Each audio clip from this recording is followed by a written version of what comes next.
দূরে ভোটারদের ভিড় মালদা জেলা শাসকের দফতরে সৌজন্যে নির্বাচন দফতর সংশোধিত ভোটার তালিকায় নাম ডিলিট তাই সশরীরে জেলা শাসকের দফতরে হাজির কয়েক হাজার ভূত যা ঘিরে রীতিমতো হইচই দফতরে জীবন্ত থাকার প্রমাণপত্র নিয়ে নতুন করে নাম তুলতে ফর্ম পূরণ করছেন যাদের নাম মৃত ভোটার তালিকায় রয়েছে তারা জানান সমস্ত প্রমাণপত্র জমা দিয়েছিলেন বিএলওর কাছে কিন্তু তালিকা প্রকাশ হতে তাদের নামের পাশে রয়েছে ডিলিটেড আর সেই উৎকণ্ঠা নিয়ে জেলা শাসকের দফতরে হাজির হন তারা।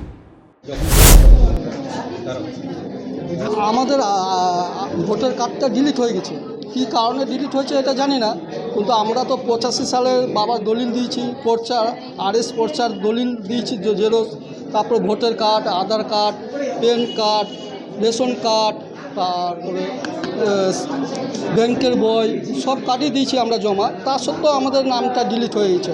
আমার মার 2002-এর নাম ছিল, মার নামটা ডিলিট হয়েছিল, তারপর 2022-এ ডিলিট হয়েছিল।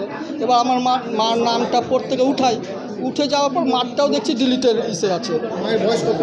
মার বয়স 67 বছর। এখন কোথায় এসেছেন? এখন এই ইসে অফিসে এসেছি, কালেক্টিভ বিল্ডিংয়ে এসেছি, এখন দেখা যাক কী হচ্ছে। কি মনে করছেন ভোট দিতে পারবেন?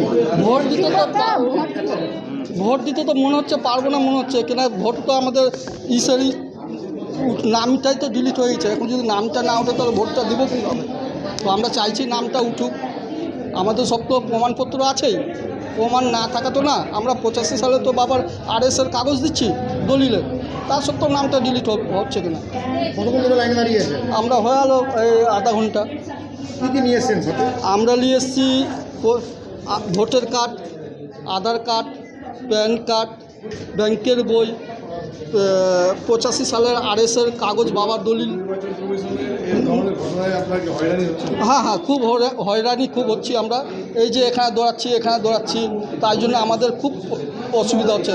কাজটা ছেড়ে দিয়ে আসতে হচ্ছে, দোকান বন্ধ রাখতে হচ্ছে। আমার নাম কাজল মণ্ডল। কি হয়েছে আপনার? আমার ভোটার কার্ড ডিলিট হয়ে গেছে। আমি 25 বছর ধরে ভোট দিচ্ছি, তাই এখানে ফর্ম জমা করতে এসেছি। হিয়ারিংয়ে গেছিলেন? হিয়ারিংয়ে গেছিলাম।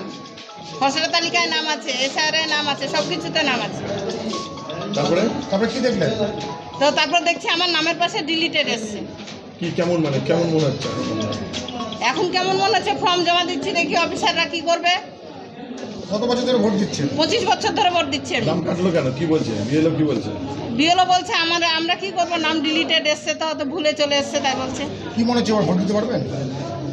আশা তো করছি ভোট দিতে পারবো, সমাধান করে দিলে।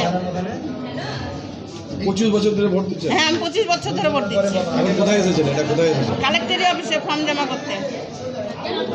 তো ভোটের নামটা কাটলো কেন? কি বলছে? সেটা তো আমরা বলতে পারবো না স্যার, আমাদেরকে বলুন নামের পাশে ডিলিটেড এসছে, এটাই। নির্বাচন কমিশন ওদের কাজকর্ম আপনারা খুশি? না, আমার নামটা ডিলিটেড করলো খুশি কেন? ভালো করে ভেরিফাই করুক ওনারা। জীবিত মানুষকে মৃত দেখাচ্ছে। আমরা 25 বছর ধরে ভোট দিচ্ছি, আমার নামের পাশে ডিলিটেড চলে এসছে। এই হয়রানি হচ্ছেন? যে হয়রানি হচ্ছেন, আমাদের অসুস্থ, পায়ে ব্যথা, দাঁড়াতে পারি না। একবার হয়রানি করে হিয়ারিং করে আসলাম, আবার সেই হয়রানিতে পড়তে হচ্ছে। 25 বছর 2002 নাম ছিল আপনার? না, আমার 2002 নাম ছিল না। 25 বছর ধরে ভোট দিচ্ছেন। দাঁড়িয়ে আছি এখানে আধা ঘন্টা হলো। নাম মাধবী হাজরা। হ্যাঁ, রেলওয়ে টাইপ 1 কলোনি, ঝলঝলিয়া। আমাদের ভিডিও ভালো লাগলে লাইক ও শেয়ার করুন। কমেন্ট সেকশনে আপনাদের মতামত জানান। আরও ভিডিও পেতে আমাদের চ্যানেলটিকে সাবস্ক্রাইব করুন এবং প্রতি মুহূর্তে খবরের আপডেট পেতে প্রেস করুন বেল আইকন।